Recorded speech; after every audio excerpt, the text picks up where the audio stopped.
yana kootu haadaan sirraa qabaati ashtii yana kootu haadaan sirraa qabaati onnee yana fuudhee siitu harka qabaati urgaan akka diibaa shiitoo Oromiyaati.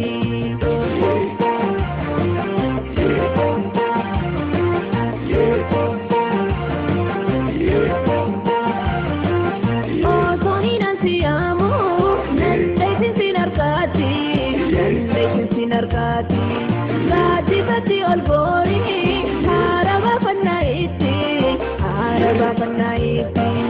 osoni nansiamu nandai sinargati badai sabi galamso oda bultum galati ne walgarti banno rupu wajololoti walgarti banna rupu wajalolati.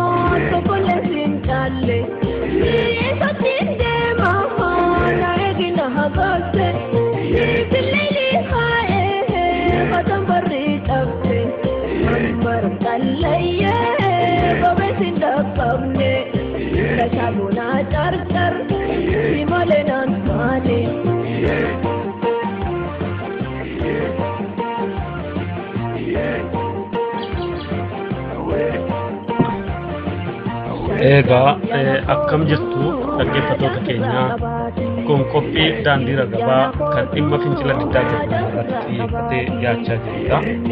Qophii keenya seenaa warraaqsa dargaggoota Oromoo darbee ilaalchisee qophii dhiyeessine keessatti qabsoo diddaa gabrummaa Oromoo kan bara duriitti eegalee haga ammaa deemaa jiru keessatti wada dargaggoonni Oromoo gumaachan ilaalchisuudhaan yaada bu'uuraaf tokko dhiyeessuun yaaliin godhameera.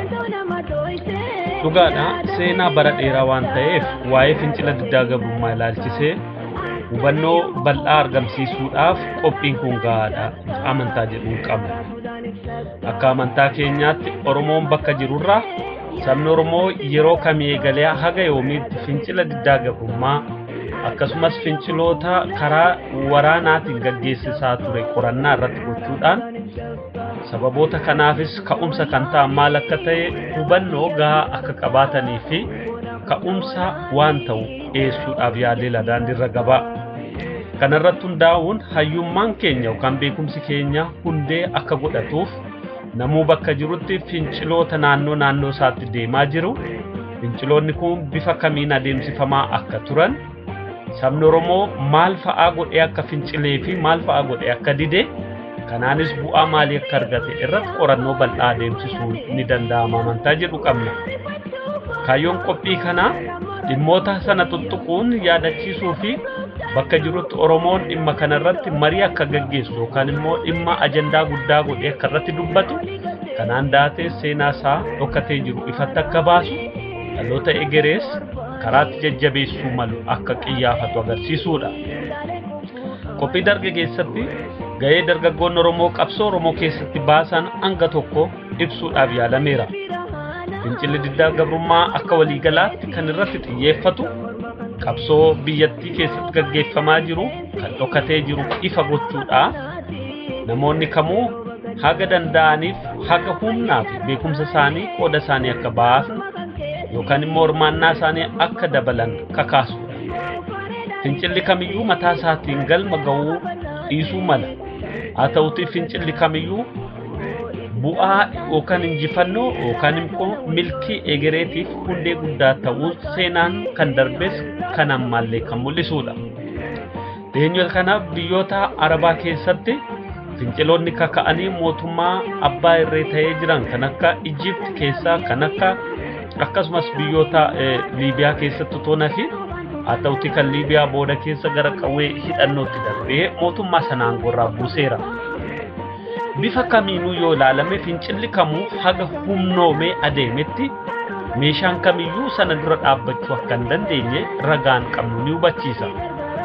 Humni uummataa bakka hundattiyyuu humna guddaadha.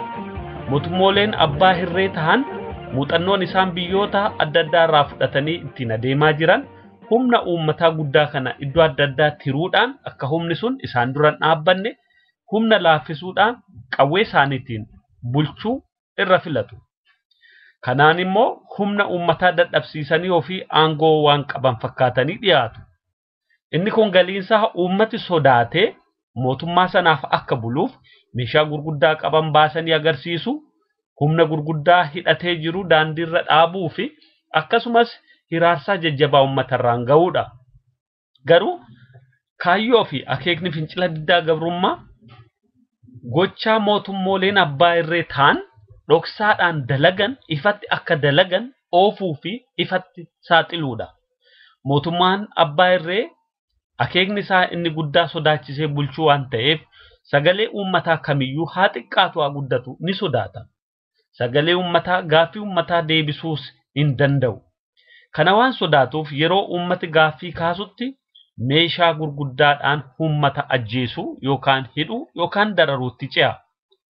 Warri fincila diddaa gabrummaa gaggeessan yookaan fincila karaa nagaa gaggeessan immoo dhimmi kun mul'atee addunyaa biratti akka beekamu akkasumas golgaan mootummichi jala dhokatee jiru beekamee tarkaanfii malchiisu akka godhamu. Kana malees uummati mootummaan kamiyyuu humna haga tolfatee adeemetti uummata mo'achuu akka hin danda'u beekee humna isaa qindeessee akka kaka'u taasisuudha. Kana jechuun afaan salphaadhaan yoo ilaalamu uummati mootummaa sana akka se'atu, mootummaa sana akka waan hin jigneetti akka ilaalamu humneessuudha. Mootummaan kamiyyuu ni jiga. Mootummaan kamiyyuu kan jiraatu yookaan kan dhaabbatu sodaachisee yookaan humna akka qabu of fakkeessee of ilaaluudhaani. Kanarraa kan ka'e fincilli kamiyyuu akeekni isaa uummata naannoo jiru qindeessuu, uummata humneessuu, qabsoo dhokatee adeemaa jiru mul'isu, miidhaa dhoksaatti raawwatamu ifatti baasuuf kan kana fakkaatan akeekota bu'uuraa qabatee ka'uu ni danda'a. Qabsoo Oromoo keessattis kan arginu finciloonni xixiqqaa sadarkaatti gaggeeffaman malee galiin isaanii yookaan immoo bu'urri isaanii inni guddaan qabsoo Oromoo cabsuudhaan diina dhufee isaanirra taa'e ofirraa kaasuudhaaf karaa injisuudha. Warri naannoo raayyaa jiraatan yeroo humna alagaa dura dhaabbatanii itti dhukaasanii ofirraa deebisuuf yaalii godhan tarii galiin isaanii inni guddaa fincila sanaan galma ga'uu abdachuu dhiisuu mala. Haa ta'uti waan isaanitti dhaga'ameef waan gochuu mala yeroo sanatti godhanii sagalee isaanii naannoorraa naannootti dhaga'ame uummatis dammaqee mootummaa sanatti yoo ka'an kuffisuu yookaan ofirraa deebisuun akka danda'amu agarsiisee darbe. Calanqoo irratti diddaan guddaan godhameen humna alagaarraa humni guddaa booji'amee humni guddaas rukutamee uummanni ofirraa deebisee ofiin of bulchuu yookaan of jiraachisuu akka danda'u agarsiiseera. Yeroo booda humna alagaa dhufee isaan haa caaluyyuu malee uummati harkaan kennanne hin jilbeeffanne. Yeroo meeshaan caalettis uummati sun aadaa afaan eenyummaa isaa jiraachisuuf diddaa isaa agarsiiseera. Waan ofitti cichuun gama tokkoon diddaadha jechuudha. Alagaan yookaan gabroonfataan yerootti dhufu aadaa isaa, seera isaa waan qabu hunda uummata sana irratti fe'uudhaaf yaalii godha. Uummati beeke immoo sanaan ni dida. Oromoon kanas didaniiru. Aanolee irratti gochaan hammeenyaan guutamee abbootii keenya harma muruun, haadhotii keenya qaama isaanii irraa abbootii keenya harma muruun, haadhotii keenya harma muruun, abbootii keenya immoo qaama hormaataa irraa muruu fi akkasumas gochaalee hamoo ta'an irratti raawwachuun kan taasifame uummati sun jiilee akka sodaatuuf gochuufi. Sana jechuun uummanni sun sanaan dura diddaa guddaa agarsiisee humna alagaa miidheera jechuudha. Humni alagaa isaan sodaachisuuf gocha gara jabeenyaan guutame haa raawwatu malee uummanni Oromoo naannoo aanolee jiraatanii fi naannoo sana jiran marti diddaan kutannoodhaan agarsiisan humna alagaaf hin jilbeeffannu jechuudha.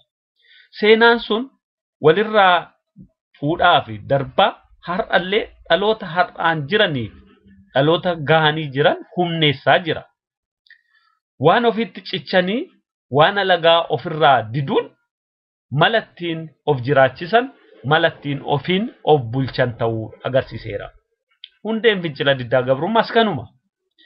Egaa dhimmoota kanaaf kan kana fakkaatan kan yaallu iddoo adda addaatti fincilootti deemsifaman hundinuu galiin isaanii diddaa agarsiisu, galiin isaanii alagaa jibbu, galiin isaanii mirga dhalootaan argatan sana namuu isaanirraa mulquu akka hin dandeenye agarsiisudha. Muuxannoon warraaqsa dargaggoota Oromoorraa argames kanuma.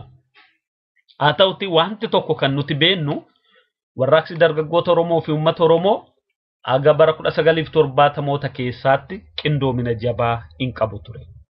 Sanaan booda qindoominni jabaa uumamee uummatis ofiin of ijaaree bakka jirutti karaa hundaan diina dura dhaabbachuu eegaleera. Har'a seenaan sun hundee guddaa dhaloota keenya fuulduratti tarkaanfachiisu. Sabni keenya kaayyoo guddaa qabatee fuulduratti tarkaanfachaa jira. Muuxannoon achiin argames kanuma nutti agarsiisa. Egaa amma fincilli diddaa gabrummaa biyya keessatti biyyoota alaa fi iddoo adda addaatti kabajamuuf jiru haalleen kana xiinxaluudhaan sabni Oromoo bakka jiru of ijaaree dhaloonni Oromoo bakka jiru of jajjabeesse guyyaa fincila diddaa gabrummaa yaadachuu seenaa fincila diddaa gabrummaa wal barsiisu qabsoo Oromoo adeemaa jiru tumsu akkasumas gootota wareega guddaa baasanii dhaloonni Oromoo sabni Oromoo akka beekamuu fi akka boonee jiraatu hundee ta'an yaadachuudhaan bakka adda addaatti gaggeeffamuuf jira. Dhimma kanarratti odeessa kan argannee jirru gidduu kana raadiyoon Triple Z qophiin afaan Oromoo gaaffiif deebii qindeessaa fincila diddaa gabrummaa Awustiraaliyaa kutaa Viiktooriyaa kan ta'an obbo Gammachuu Fayyeeraa waliin gaaffiif deebii godhee jira. Gaaffiif deebii kun fincilli diddaa gabrummaa naannoo sanatti maaliif akka gaggeeffamu kan ibsu caalayyuu muuxannoo isaan yeroo biyya keessa turan otoo dubbannu obbo Gammachuu Fayyeeraa ittaanaa waldaa Maccaaf Tuulamaa yookaan immoo pirezidaantii ittaanaa waldaa Maccaaf Tuulamaa kan turan agabar 2004 hidhamanii waggaa 3 2004 hanga 2007 jechuudha waggaa 3 manedhaa kan turan. Finciloota kana keessattis hanga tokko hirmaannaa kan qaban muuxannoo naannoo sana jirus uummataaf kan hiranidha. Mee gaaffiif deebii raadiyoon Triple Z isa waliin godhe akka jirutti isinii dhiyeessina. Gaaffiif deebii kana kan taasiste gaazexeessituu Leensaa Dinqaati. Qophii kana hordofaa jennee sin afeerra turtii gaarii qophii kana wajjin akka isiniif ta'u abdii keenya. Egaa gara qophii kanaatti sin dabarsa.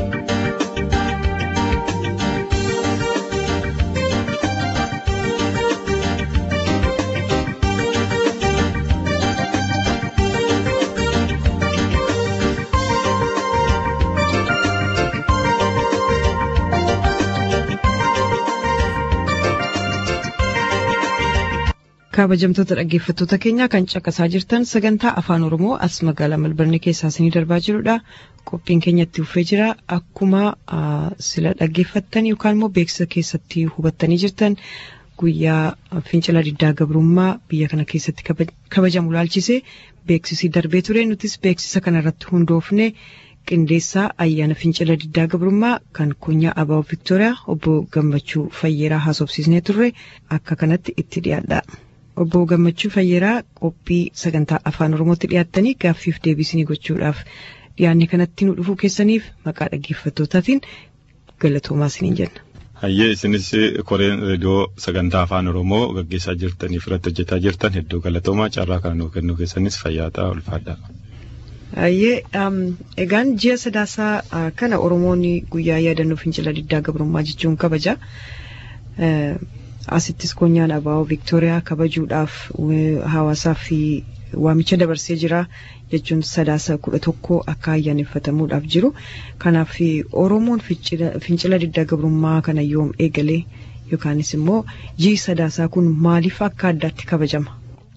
Hedduu galatoomii gaaffiin kun illee bal'aadha yeroo gamnu faana gabaabsee deemuudhumaa fi Oromoon erga waanjoo gabrummaa jalatti kufee guyyaan inni fincila diddaa gabrummaa dhaabe hin jiru walirraa hin cinne raayyaa fazaboo irraa kaasee sochii waldaa Maccaa Tuulamaa irraa kaasee achi darbee sochii arfan qalloo kan akka fincila qotee bulaa Baalee sanarraa ka'ee immoo gara jaarmiyaa siyaasaa kan akka adda bilisummaa Oromoo hangafa qabsoo bilisummaa Oromoo tol guddachuu kan hundumaa wal qabatee kan deemu sochiin barattoota Oromoo immoo keessumaa mootummaa ce'umsaa sana keessaa adda bilisummaa Oromoo dhiibamee bahee kaasee 1997-98 keessa bara 2000 bosonna Baalee yeroo gubataa ture sanatti barattoonni Oromoo wal gahanii ibidda sana dhaamsuuf sochii gochaa turan kun hundumtuu dhiibamee bifa faffaca'ee wal qindaa'uu dhabuurraa bara 2005 adda bilisummaa Oromoo 9 guyyaa fincila diddaa gabrummaa ta'ee akka uummanni Oromoo tokkummaan bakka jiru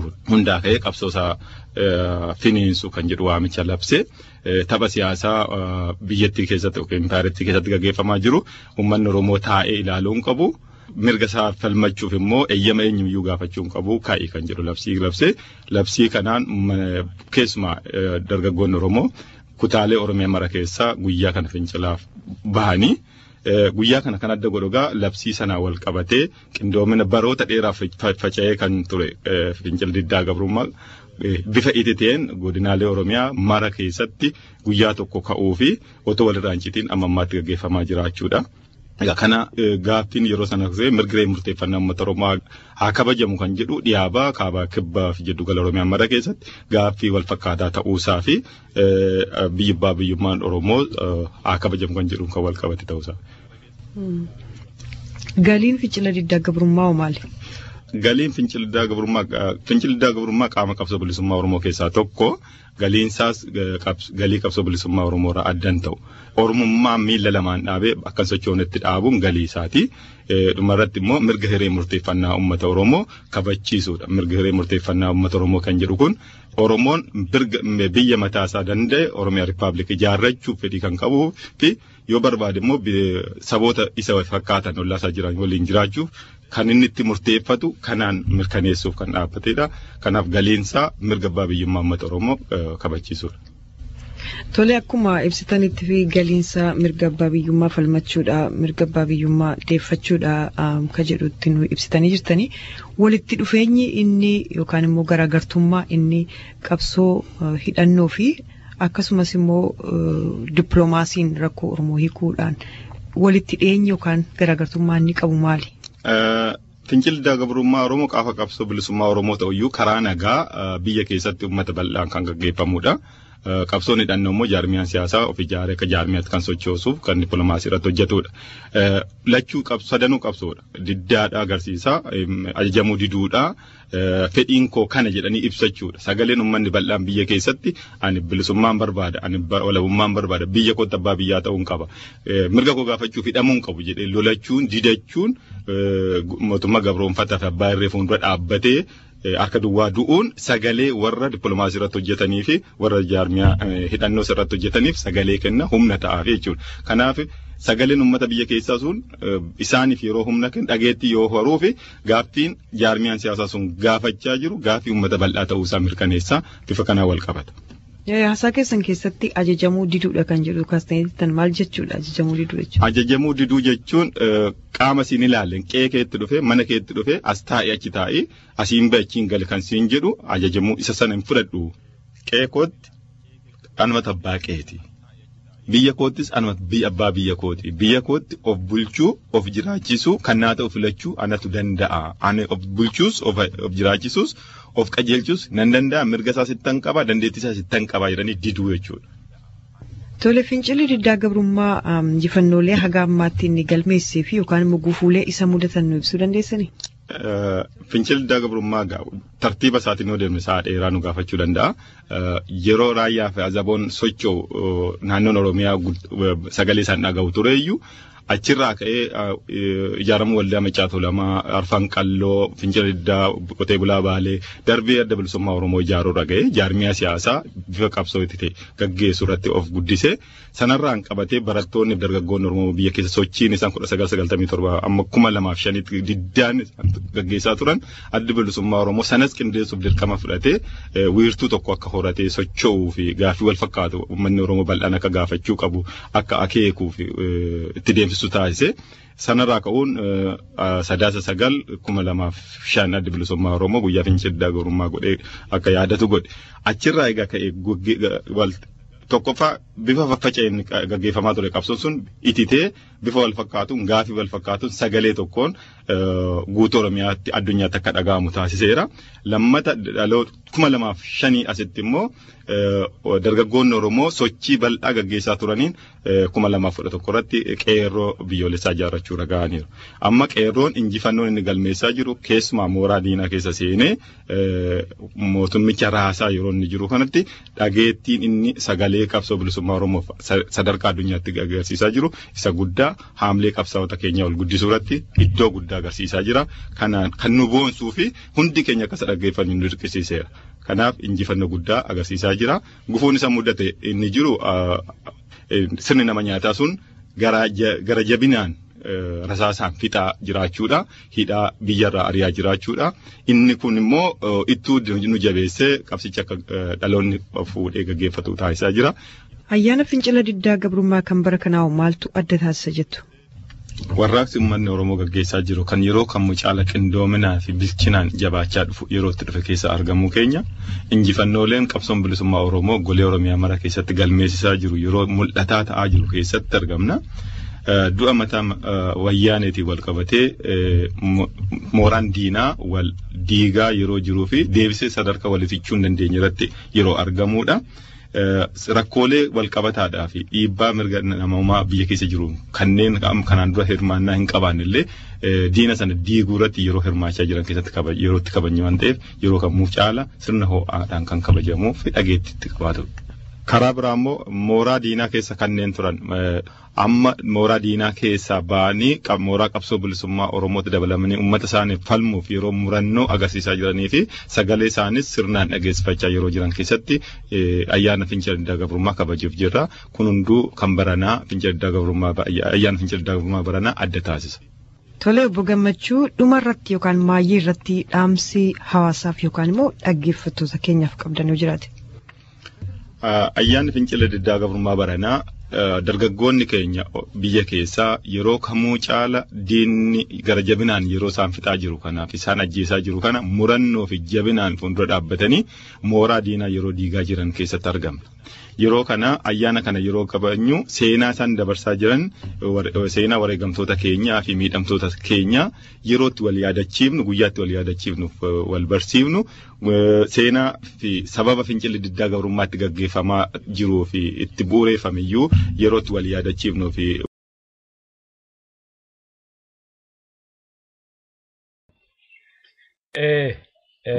akkuma jedhame akeeki ayyaana kana yeroo itti seenaa qabsoo fincila diddaa gabrummaatiin wal qabatee jiru wal yaadachiifnuudha. Radio Triple Z obbo Gammachuu Fayyeeraa fi gaafiif deebii kana kan taasiste gaazexeessituu Leessaa Dinqaa ni galateeffanna.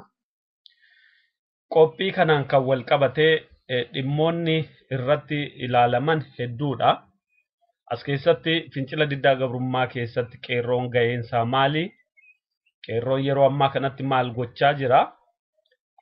Fincila diddaa gabrummaa akkuma ibsa gaafii fi deebii amma godhame keessaa hubannutti biyya keessa taa'anii dhaloonni haaraa yeroo gaggeessaa jiran damee waraana gaggeessu yookaan hidhatee diinaan lolu kan akka adda bilisummaa Oromoo wajjin walitti dhufeenyi isaanii akkam ta'uu akka qabu maal takka wal isaan taasisuu kan kana fakkaatan hubachuu fi beekuun nama barbaachisa. Inni guddaan fincilli diddaa gabrummaa uummati bal'aa biyya keessatti argamu humna alagaan isaan irratti fe'u ajaja alagaan isaan irra kaa'u karaa danda'an hundaan ofirraa dhorkuu yoo sana didan immoo sagalee isaanii callisanii waan godhan mala kan mootummaa sana miidhuu irratti xiyyeeffatanii hojjechuu akka danda'ani. Kana biraatiin uummati bal'aa dammaquu akka qabuu fi uummata bal'aa kana dammaqsuu irrattis hojiin guddaa hojjetamuu akka qabu kana mul'isuu ni jira. As keessatti gaheen qeerroo guddaa ta'uu akka malullee hubachuun ni danda'ama. Qeerroon yeroo ammaa kanatti maal gochaa akka jiru dhimmoota kanaan kan wal qabatee namoota waa'ee kanarratti hojjetan barbaannee isiniif dhiyeessuuf yaalla.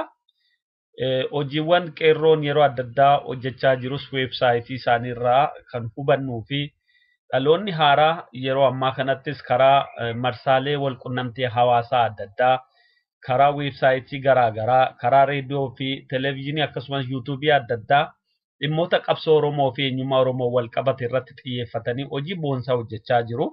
Dhiyeenya kanas kaayyoo masakaa qeerroo bilisummaa jedhee kan bahe irraa hubatamuun akka danda'amutti qeerroon bilisummaa uummataa biyyummaa fi walabummaa mirga namnuu uumaan qabu dhugoomsuu arguu kan jedhu mul'ata qabatee akka socho'aa jiru ifatti mul'isee jira. Kana biraanis galiin qeerroo seera haqaa fi sirna dimookiraasii dhugaa biyyattii keessatti dhugoomsuu fi mootummaa yeroo ce'umsaa dhaabota sochii bilisummaa gaggeessaa jiran jaarmoota mormitoota siyaasaa adda addaa kan hammate akka utubamu mirkaneeffatu.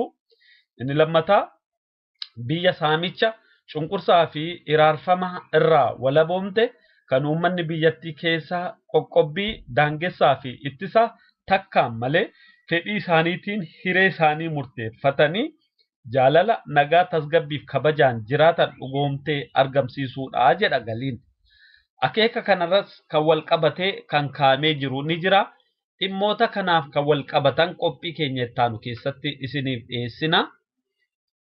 Galiin fincila diddaa gabrummaas dhimmootuma kana sabni karaa hundaan hubatee karaa nagaatiin waan gochuu danda'u irratti akka hirmaatu hunda caalaa immoo haala naannoo isaa keessatti waan adeemsifamu hubatee kanannaa jedhamu waan mootummaan sun isaanirraan ga'u. Kana biraan waan mootummaan sun godhu hubatanii walii dhaamuu humna guddaa ittiin mootummaa sana kuffisan akka qabatan immoo akka isaan hubatanii hojjetan taasisuudha. Egaa namuu bakka jirutti otoo of hin tuffatin diinni haa xiqqaatu haa guddatu humna isaanii addaan qoodee isaan walitti naquudhaan laaffisuuf akka hojjetu beekee isa kana hubachuudhaan humna isaanii wal taasisuudha. Jaalalaaf kabajaa walii horatanii galii tokko irratti wal ta'uudha. Kaayyoo tokko fuulduratti tarkaanfachuudha. Waan Oromummaa guddisu, waan bilisummaa Oromoo dhugoomsu irratti xiyyeeffachuudha.